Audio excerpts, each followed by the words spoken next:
আমার ভাইরা, আমার বন্ধুগণ, দিনের কান লাগাইয়া শুনুন। একজন যখন বিশ্ব নবীজির কাছে এসে বলল, ও নবীজি, আমি শুনেছি আপনি নাকি অনেক বড় রসুল, আপনার নাকি অনেক কেরামত রয়েছে, তবে আপনার কাছে একটা রিকোয়েস্ট থাকবে।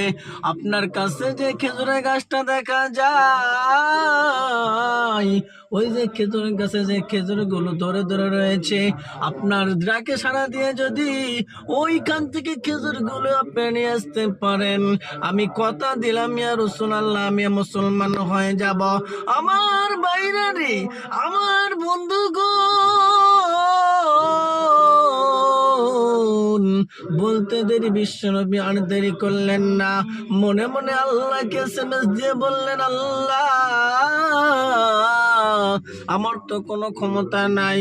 আমার ভাইরা, বিশ্বনবীজির হাতখানা যখন সুন্দর করে বাহির করে খেজুর গাছের দিকে যখন ইশারা দিল, সঙ্গে সঙ্গে ইশারা দেওয়া মাত্রই খেজুর গাছ থেকে কাঁদি সহ খেজুর বিশ্বনবীজির কাছে হাজির হইয়া যায়। আমার সুবহানাল্লাহ। মাইনা রে, আমার বন্ধুগণ, ওই বিদয়ীন তখন আর এক সেকেন্ড দেরি করলেন না।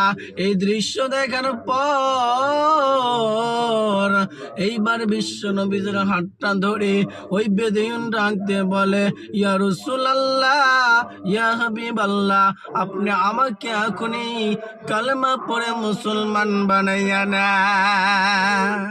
সুবহানাল্লাহ।